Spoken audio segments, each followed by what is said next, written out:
So are you ready to PR yourself? We'll remove the mystery from all things PR, and we'll discuss everything from our top strategies to tips and tricks and everything that you can utilize to further enhance your brand or your message. I've been in media, I'm a journalist, and I'm also a publicist. I am Leah Frazier, CEO of Think3 Media, and your host for PR Yourself with Leah Frazier.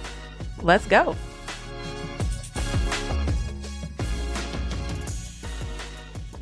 Thank you guys so much for tuning in to PR Yourself with Leah Frazier. You guys, listen, you guys are blowing my mind. We just received notification that this podcast is in the top 30, number 29 actually, in the US for marketing podcasts and in the top 100 in Canada for marketing podcasts. So thank you to each and every one of you faithful listeners. Thank you guys for sharing this out. Thank you for interacting with me. Thanks for sharing it on social media. We're just extremely grateful that this project has reached the levels that it has in such a short period of time. So thank you again. And I want you guys to just get interactive. Go on pryourselfwithleahfrazier.com. Leave me a message and let me know if you have an episode suggestion or there's something going on with your business that you want me to bring in the experts to help and tell you how to PR it better. Again, get involved. You're going to go to the link in my bio at the Leah Frazier on Instagram, and I have a whole list of things you can do. You can join our private Facebook group. In that group, I go live. I tell you what's hot and trending in social media and marketing and PR. I put media leads in there. There's one I've got to do today. And you're also going to want to interact with the other women. And I think we have some men in that community now, in that private Facebook community, okay? Because I'm going to start growing that so that you guys can discuss among yourselves how to PR yourselves better as we move through 2021 and beyond. Also, if you're interested, we still have the monthly membership available. It's only $49 a month, and you can find information on that at think3media.com/think3edu. That is our monthly membership where I literally do a class session like I would teach with my students at the university. I do a class session on what's hot in marketing and public relations. I give you your takeaways. I give you something to work on for 30 days. And then several weeks later, we come back and we mastermind as a group to make sure that we're working on that one thing that you need to get worked on for that month. And we continue that monthly. And it's a great resource and it's a great way, an affordable way for you to hear from me. I bring in experts and also for you to have accountability. That way you're working through for solutions for your small business or as an entrepreneur. And lastly, you're going to want to stay tuned. Yes, pryourselfbook.com. You're going to want to sign up for that as we get closer to the book being released. But also you're going to want to go to PR Yourself with leahfrazier.com online. There's a tab called course, and you're going to want to sign up there because I am re-releasing my live course one last time. I know I said that before. I'm going to do it again. I have just revised it.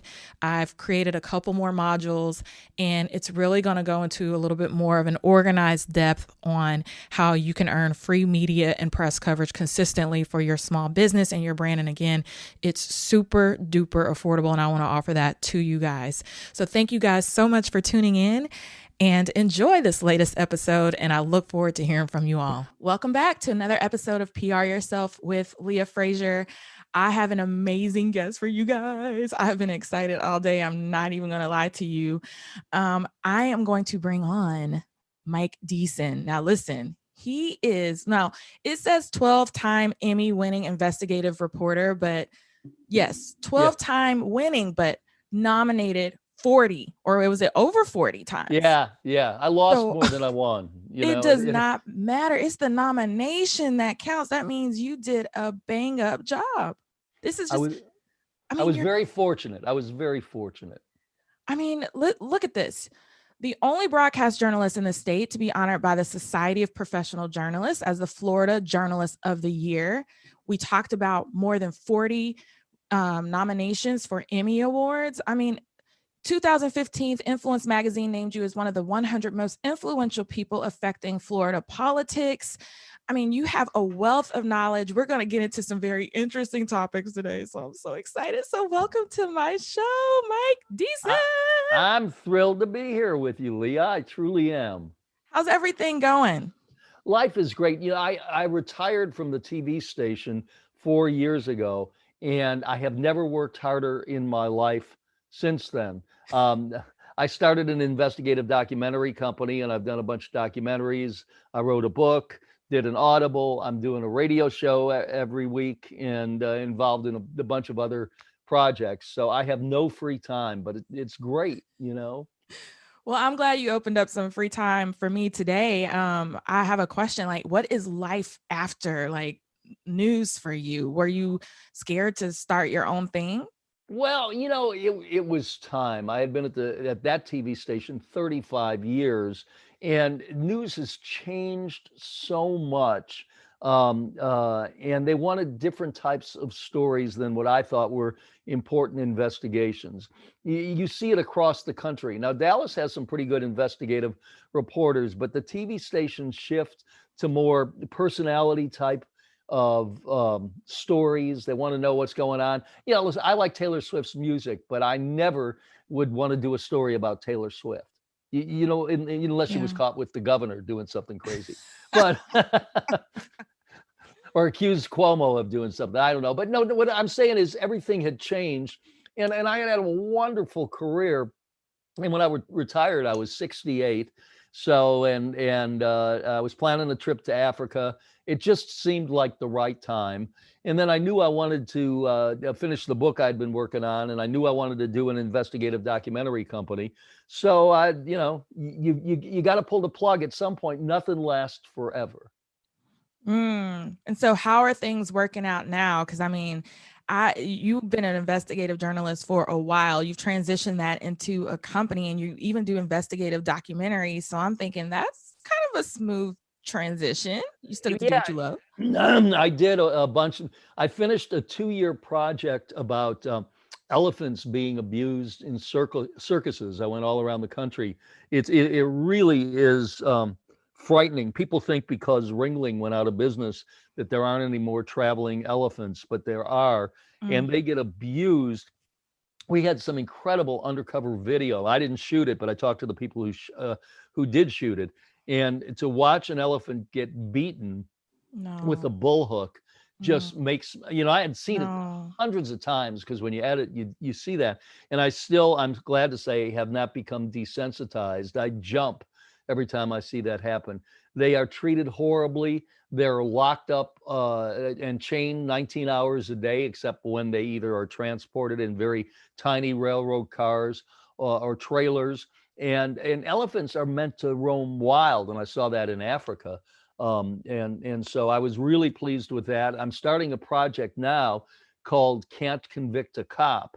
And basically what I'm doing is gathering video from the police shootings in various localities, and then getting ready to talk to the family members who will talk to me of the people who lost loved ones. But it's almost impossible to convict a cop. We'll see what happens in Minneapolis, but because of the implied immunity of police officers.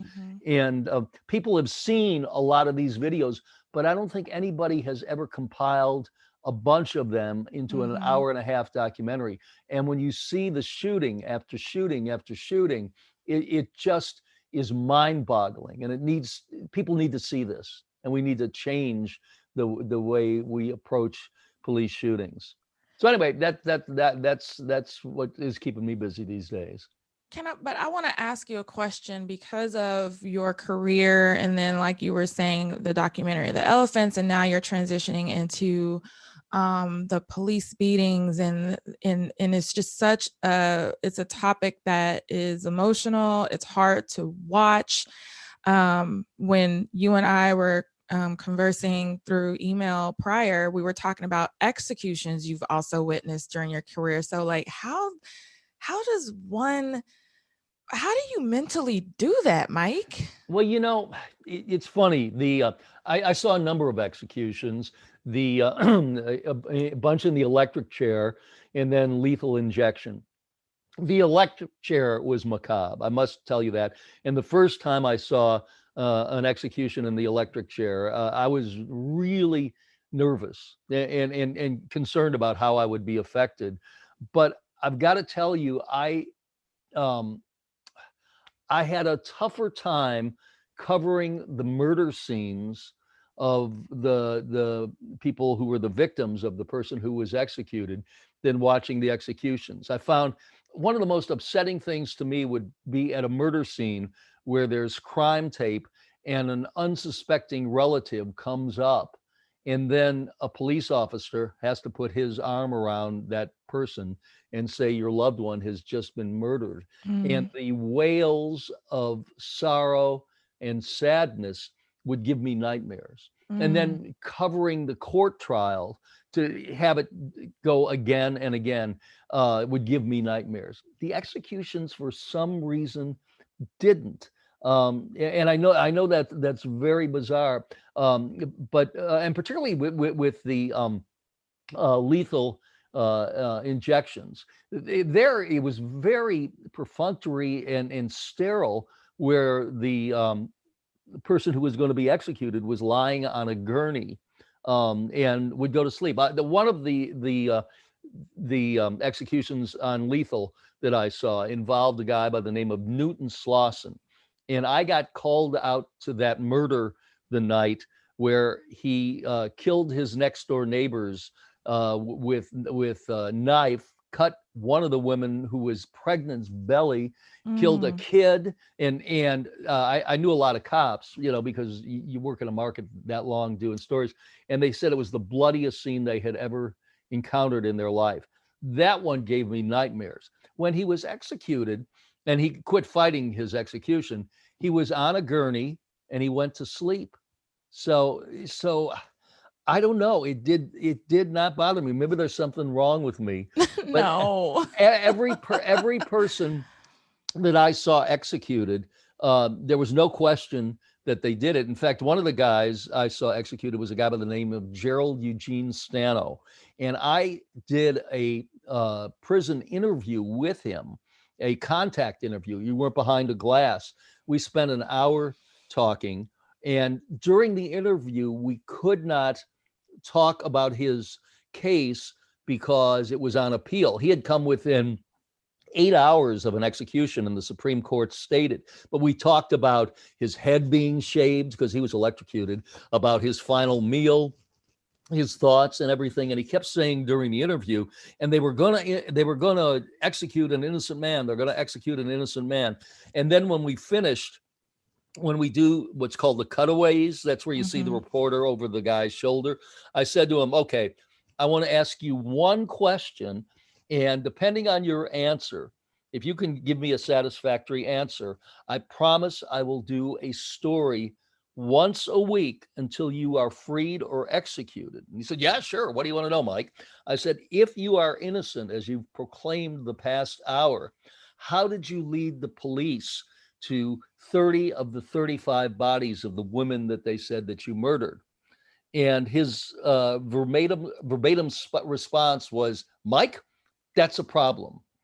And my response to him was, I used profanity, which I won't hear, but No, I you said, can. yeah, oh, I can't. Yeah, you can. You don't mind? All No, right. I don't mind. All right. Here was my verbatim response. No shit, Jerry. That's a big fucking problem. I mean, we didn't put that on the air, obviously, because I promised I wouldn't. But so, when I saw him executed, this guy had murdered all these women. So I didn't feel bad. Now, this guy, he was the most frightened inmate that I've ever seen. I saw some inmates that just seemed resigned to the fact that they were going to die. Let me explain how it worked with the electric chair. You're Yeah. sitting there in a witness room. There's about 4 rows of plastic chairs, and then there is a window which maybe was, I don't know, 4 to 5 feet in front of me, and about 2 feet in front of the people in the first row. and then a curtain opens up. You sit there for, I don't know, 20 minutes, and then a curtain opens up, and there is the electric chair and no inmate. And then a door opens up and guards bring the inmate slowly in. And on the top of his shaved head is a gel, like almost like blue toothpaste to conduct the electricity. And then they put him in the chair. They strap him in with his arms, his legs, put the thing on his head. The warden says, "Do you have any last words?" And then if the inmate says whatever he's going to say or he doesn't, they drop a hood over his head.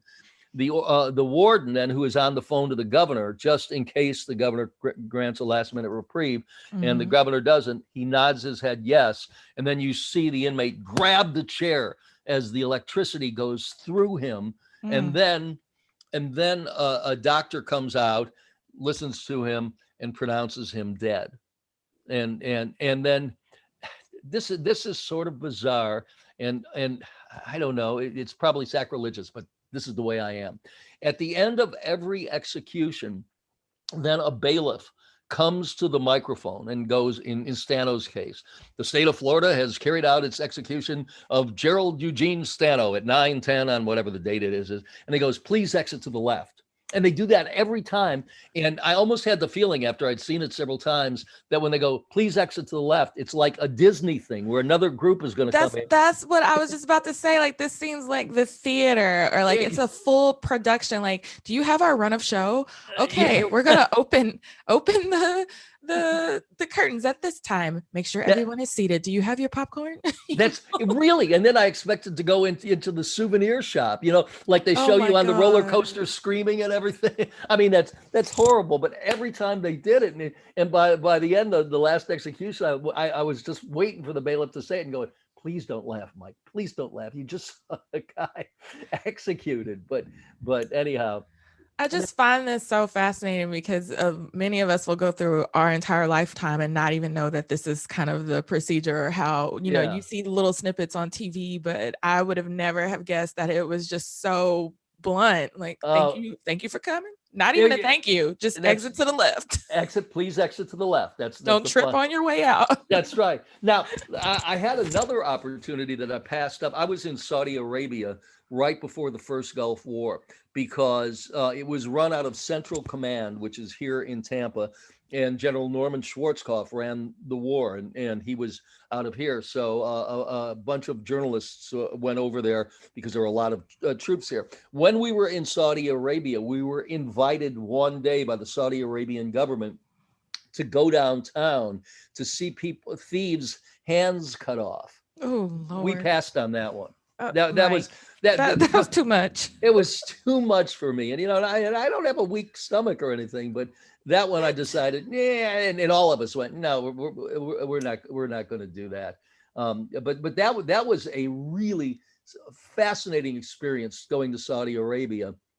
And it truly is a different culture, where you have the call for prayer 5 times a day over the loudspeakers. And it was just an amazing trip to go to Saudi Arabia and see our troops over there.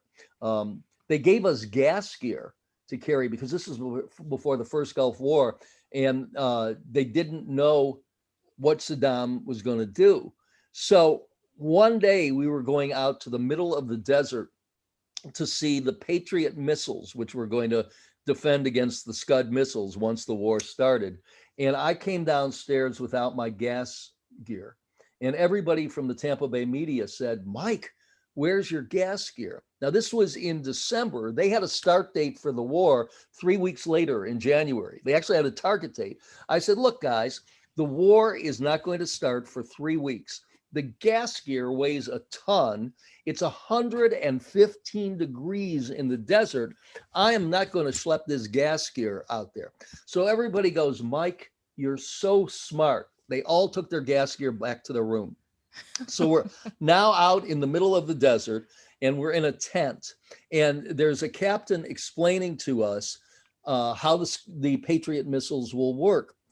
over the loudspeakers. I don't know if you ever saw it on MASH, but they used to, on MASH, they used to go, Yep. incoming, incoming. Okay, here Yep. they go. And they go, Scud missile alert, Oh Scud my missile alert. God. Well, the captain's doing nothing. So I figure, well, it's just a test. And all of a sudden, a sergeant runs in and he goes, Captain, we're under a Scud missile attack.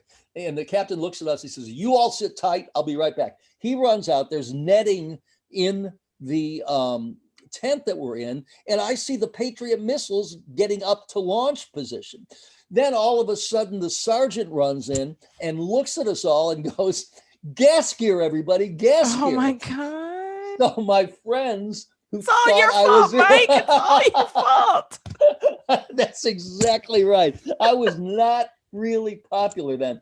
So what they had us do, they had us serpentine, like a snake, to a bus. They got us to a safe house. And 2 hours later, it turned out that it was a false alert, and everything was cool. What had happened was Israel launched a test missile and forgot to tell the United States, and the war almost started that day. So, but I bet you took your gas, you sludged your gas stuff around from there on out. Yeah. So let me tell you one other story about that. My other favorite story about being there is at the time, our station, like a lot of stations in the country, went through a network affiliate change. When I first went to work for the station in the early 80s, we were an ABC affiliate. Then we switched to a CBS affiliate somewhere in the 90s. I can't remember when. Anyhow, we were an ABC affiliate at the time. Now, there's a 12-hour time difference. So I was doing phoners back to the station and all that stuff. We had no sleep. And an associate producer for Nightline calls me. And she says, we heard about the incident with the Patriot missiles today, and the war almost started. We want the video for Nightline. I said, fine. She said, but there's no uplink in Riyadh where you are. So here's what we want you to do. We want you to rent a car, drive across the desert to Bahrain so we can upload the video there. And I said to her, lady, I'm a little Jewish kid. I'm Jewish. I'm in an Arab country where war is about to break out. There is no way in hell I am going to drive across the desert in the middle of the night so you guys can have video. She said, well, Ted really wants it, meaning Ted Koppel. I said, well, you tell Ted to get his ass on an airplane. That's what I was about to say. Put it in his hand. And then, now remember, I've had no sleep at this time, because of the time difference and all. And she said to me, and what kind of reporter do you call yourself? And I lost it. I said to her, I'm the type of reporter that doesn't give a fuck about a little associate producer who thinks she's hot shit working for Nightline. I don't give a fuck about Nightline. I don't give a fuck about Ted Koppel. I don't give a fuck about ABC News. You guys can fuck yourself and have a lovely evening. So about 10 minutes later. That's how I am when I don't get sleep, Mike. Yeah. Or eat. Right. So I get a call from our assistant news director, who is also Jewish too. So he says to me, ABC called and said you were a little upset. And I said, John, a little upset. This is what they want me to do. And blah, I went through the whole story. He said, fuck them. I said, that's exactly what I told them. That is insane. How long were you on assignment? I was there. I was about 2 weeks. Oh my goodness. At any point throughout all of this, I mean, because through Saudi Arabia, through executions, through any of this, did you think, like, what am I doing? No, I was born to be a reporter. I loved every minute of it, that I could see things firsthand that people only vicariously could live through me. And so I never passed up an opportunity to do something, even if it was a little bit bizarre or pushed me out of my comfort zone, because I just loved it. I found it fascinating. But a lot of this, we just don't have the capacity to handle. So, I mean, like, how did you push yourself? Like you said, this is a discomfort. So for a lot of us, I know for myself, when I get a lot of the videos on social media, especially like when the George Floyd video was circulating, It took me a while to bring myself to watch it because I was doing a lot of the activism work here in Dallas, and I was like, I have to You. see it, Good for but you. but it was hard for me. And then it was like the next week something was happening, and the next week. So I'm just like this tiny morsel, and it's like your entire career were witnessing a lot of these things. So how Well, did you you but mentally get through it? well, especially with the investigations, because that's where I really sunk my teeth in the stories. I felt that it was my obligation to let people know about officials who are breaking the law, enriching themselves. I was crazed. I was a bulldog. In fact, away from a TV camera, I am the most easygoing person in the world. In fact, my kids will tell you when I used to. They're grown now. Would discipline them, they'd laugh at me. It was my wife who was the disciplinarian, and my friends who would see me on TV would go, "Who is that guy?" You're not like, but I would get personally offended. Like I did a story, I don't remember how many years ago it was, but it was toward the end where a firefighter stole almost $500,000 from a charity for orphans. I mean, how does someone do Wow. that? How does someone do that? It really personally offended me. Happily, what happened was the U.S. attorney in Tampa saw my story about it because there wasn't an investigation. And he turned to his staff the next day. He said, "Did anybody see Deason's story last night?" And a couple of them said, "Yeah, they did." He said, "Well, what the hell are we doing about it?" And they said, and he said, "Get the FBI on that case and get that guy." They arrested him. He was convicted and was sent to federal prison. So there was the satisfaction in doing that. But I always confronted a person. When I did a story, I would go to the target of the story, and our attorneys hated when we said the target of an investigation, but they were the target. I'm being honest, and I would call them and say, "I'm doing this story. This is what I have. I want to give you an opportunity to respond." Sometimes they would say, "I want to talk to you." Sometimes they go, "No, I have no comment." And my standard line for no comment was, "That's perfectly fine. You can say no comment, but you're going to have to say it on camera." And then I would say, "You have a couple of choices. We can do it in your office, which is your domain, or we can do it on the street, which is my domain. And you can't Mhm. say it's an ambush interview because I'll tell you where I'm going to stalk you. I'll tell you where I'm going to show up, and I will stick a microphone in your face, and you'll have to say no comment to me." And so I always got the bad guy on camera, and it was truly satisfying. And that's part of the reason I had a lot of the Emmy nominations, because the judges always like to see that. They do, you I mean, know? and at the end of the day, you got the story, or you got what the people or Right. the viewers needed to see. Exactly. And there's a lot Exactly. of people that wouldn't have the balls to do it. Yeah. Yeah. Yeah. It was great. Now, one time, this was wild. I got attacked, and I got very excited when I got attacked because I went, "This is going to be great for the story," Oh and I my couldn't. gosh, you're one of those, Yeah, Mike. but in this particular incident, I couldn't use it in the story. What Oh, happened okay. was I used some attacks in the story, but on this one, I was doing an investigation of the local OSHA office. There was an internal report that was leaked to me showing that people were not showing up for work, were leaving early, and blah, blah, blah, blah, blah. So I had the whole story put together. And then I had to get pictures of the OSHA employees who were the bad guys to put into the story. So I hung out in the public parking garage where OSHA parked. And what I was going to do is take pictures of anybody that pulled into an OSHA space, and then I would have my source identified who the people were. Well, a guy pulls into an OSHA space, and he gets out of his car and he says, we weren't hiding or anything. He said, "You better not be taking a picture of me." I said, "Well, this is a public garage. I'm sorry." And he says, "I'm warning you, you better not take a picture of me." And he gets louder and louder. And then he takes a briefcase Oh to my go to gosh. hit the camera. Well, at the station, we were always told that the cameras were more important than the reporters because they were Oh expensive.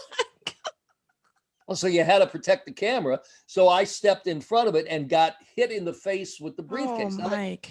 So I'm going, man, this is going to be great. Are the cameras, were any other additional cameras rolling? Did y'all get this? Did y'all get we this? got it on camera. No, it was all on camera.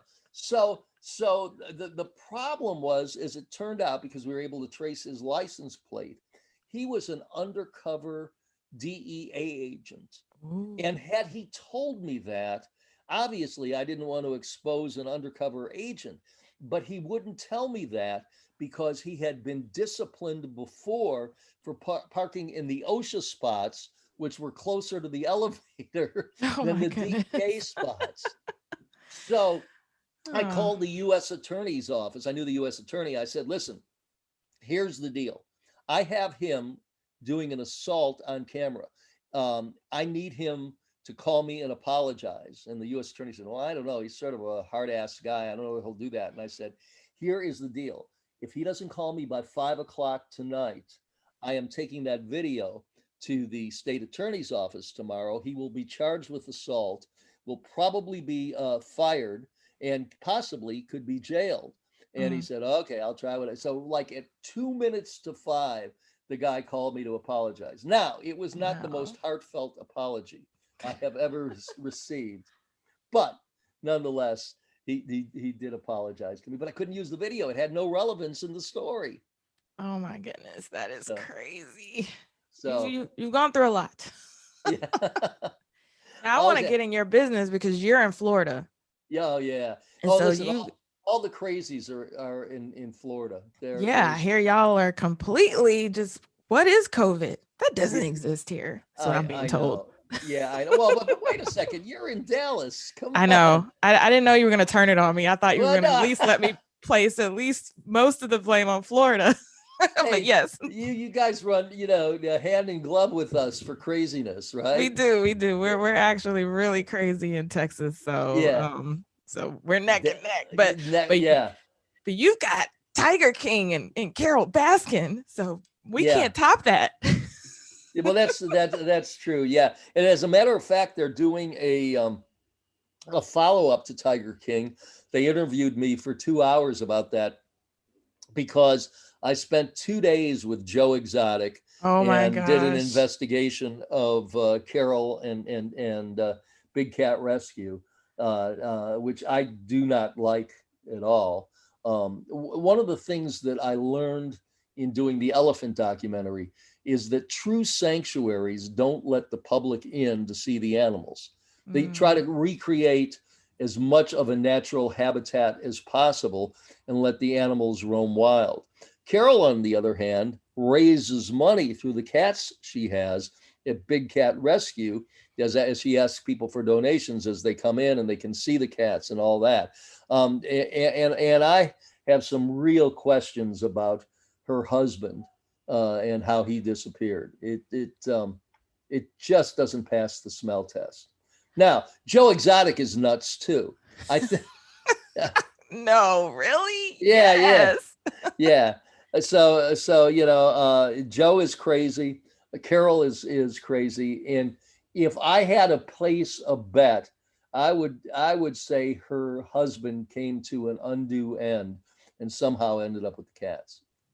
Just like we all were thinking, like we're like, that don't sound right. Yeah, but it's his disappearance. I mean, and there are things that are forged and in the will and all that. It just, and Carole admits that she met her husband when she was working, I think she said as a hooker on Nebraska Avenue. She didn't have the best character. Maybe I shouldn't say hooker, but she did not have the best character. So how was it? Because you were obviously, you're very skilled at what you do. Joe is a little out there. A lot out Carole there. is a little out there. So just like body language and just facial expressions when interviewing them, what was your take on the entire situation? Because it was definitely he said, she said. It was just a lot. It's a lot of layers there. Yeah, well, Joe's. I didn't go to Oklahoma to see his facility, but I've seen pictures of it, and that didn't look like the best facility to me in the world either. I mean, Mhm. and Joe was just nuts, but had this vendetta against Carole because of an issue where she made him change his name and all, and he was out to get her. Did he actually hire a hitman? I don't know. I honestly, I don't. I mean, he's crazy as a loon, just absolutely crazy. But um, uh, did did he hire a hitman? I'm not sure that he really did or knew what he was doing. He is not the sharpest knife in the drawer, Oh my goodness. you This is know. this is I mean, I just would have liked to have been a fly on the wall. I watched the entire series probably in a matter of 2 days because Right. I just couldn't believe these type of people existed. Well, or or it's like it. it's fascinating Well, it's like a train wreck. You know, you can't turn away from it. You know, at all. he showed up at the TV station the first day that I met him in a tattered hat, a dirty shirt, and had an entourage of women, of crazed women with him. It was just it was weird when the receptionist called me up to the front there. My phone rings in the newsroom. She goes, Mike, you have a guest here with a bunch of people, and I could tell by her voice. I said, Connie, what's wrong? She said, oh, you'll see. I wish I were a fly on the wall for that. That Yeah. is amazing. Oh my gosh. Mike, you have so many stories. Like, do you do Clubhouse at all? Have you gotten I, into I Clubhouse don't app? I don't know Clubhouse. Oh my gosh, I've got to get you on Clubhouse Okay.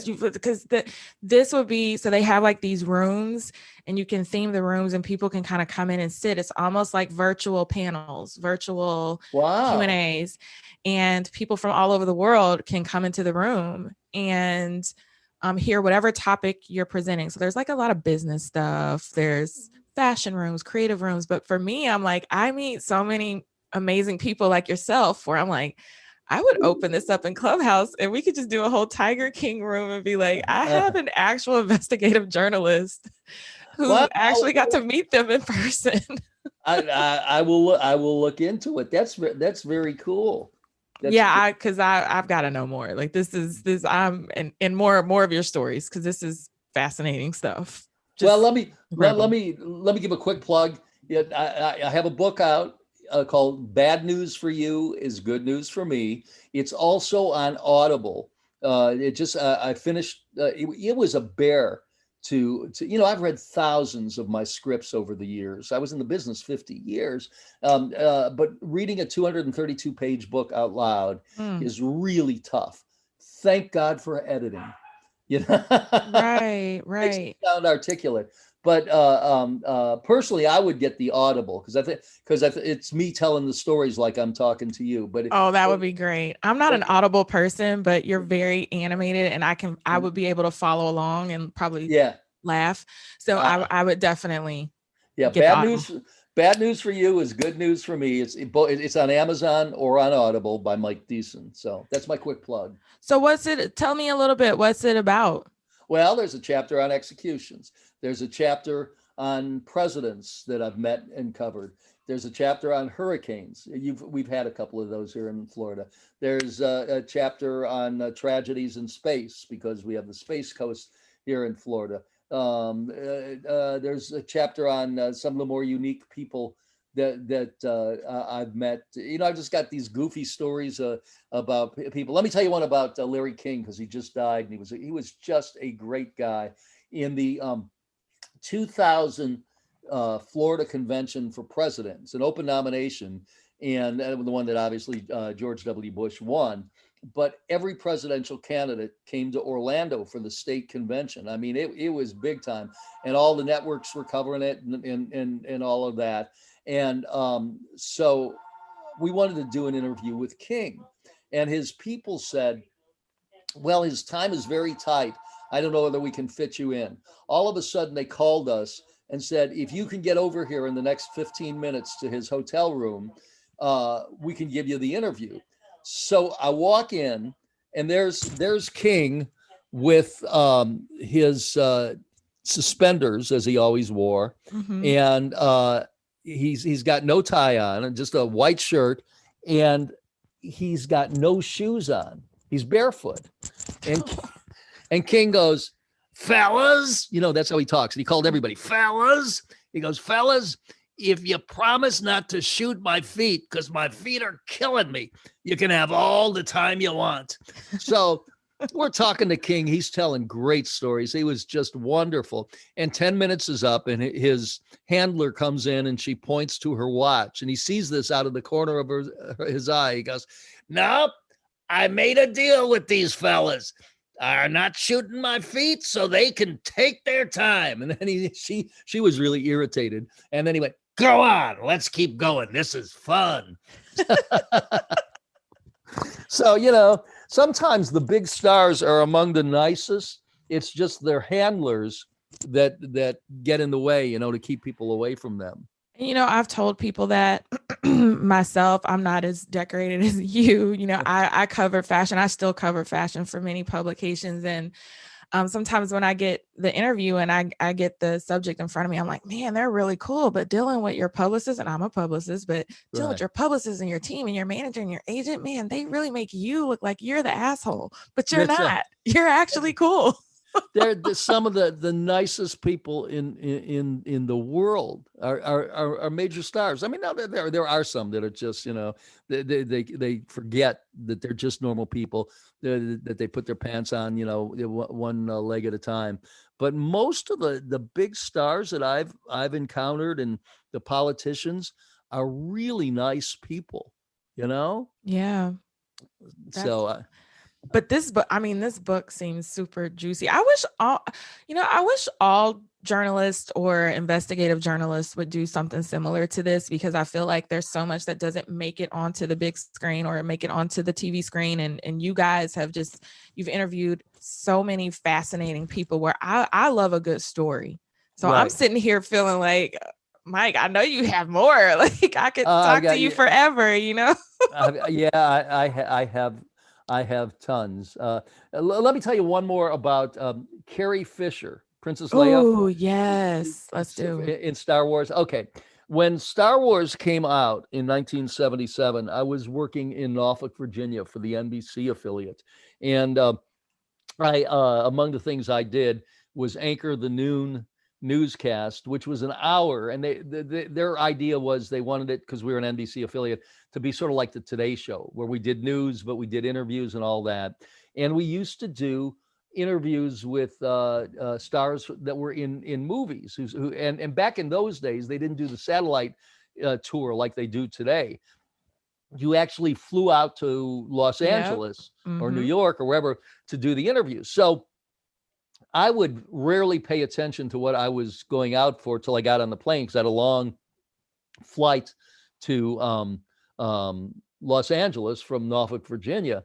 And I get on the plane, and 20th Century Fox paid for the plane ticket out there, and they insisted you fly first class, which was pretty cool. So I get on, and the first thing they do is give me a Bloody Mary. It was in the morning, and a Time magazine.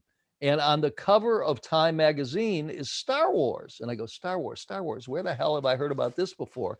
And I go to my press kit, and I say, oh my goodness, I'm going out to do Star Wars.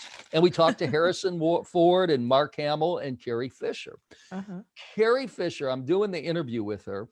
She's wearing a black pantsuit, and the zipper is coming down on the black pantsuit, and I'm seeing her underwear. Gosh. When we finished the interview, they only give you 5 minutes. This was back in the film days. And then they did the cutaways, and I said to her, look, I don't know if I was making sense or not, but I've got to tell you, for the next guy, your zipper is wide open, and I've been staring at your underwear throughout the whole interview. Well, she just laughed. She's, oh, we should have talked about that. And she just goes, you are the funniest interviewer I've ever had. I love you, blah, blah, blah. So I'm thinking, this is pretty cool. Princess Leia thinks I'm really cool. Years later, I read in a book, she was so high on cocaine during those interviews. Goodness. So it wasn't me. I wanted to think it was me, but it was the cocaine. But that Mike, that is hilarious. Yeah. And R.I.P. to Carrie Fisher. She was amazing.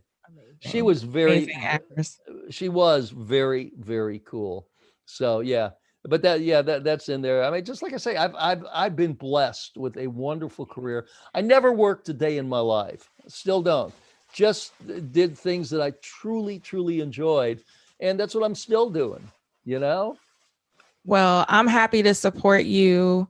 I'm pretty sure everybody's going to be so fascinated after this. So, definitely grab the book off of Amazon. It'll be linked in the caption. Visit MikeDeeson.com. That'll also be linked in the caption. And Mike, I already have our follow-ups to this. So we're going to do one specifically just on Tiger King, because that's just amazing. And then we'll do another one. I want your take on bloggers. Okay, fair enough. Bloggers who claim to be journalists. Ooh. Yeah, I know. I think that would be super juicy. Yeah. I want your take on that. Okay, and I got some good presidential stories too. Yeah, we got to get into the presidential ones, but we'll definitely chat offline, because I think that, especially in light of your book as well, that maybe podcasts, but with Clubhouse kind of being the new audio social media app, I think combining that too. I want more people to hear this. So well, thanks. Well, as you see, out. as I told you, I do not have problems talking. You've been the best. Like I've been so entertained. You have no idea. I'm like, oh, we got to hurry up and edit this one and get this one out, because everybody, they go on their morning runs and they listen, and they're doing their makeup, and so this is one where I can easily see people just being invested. So thank you so much for thank you. I wish you continued success. Thank you. You're a really good interviewer. I love your laugh. Coming from you. No. That's take great. my bio and say the Mike Deeson said. And I love you. I love your laugh. You have a really infectious laugh that makes me happy. It makes me smile talking to you, Leah. Thank you. Well, this entire interview, I've been smiling and laughing throughout. And like I said, you will be a friend of the podcast. We will definitely have you back, because we have to hear more of these stories and your very colorful career, I would like to call it.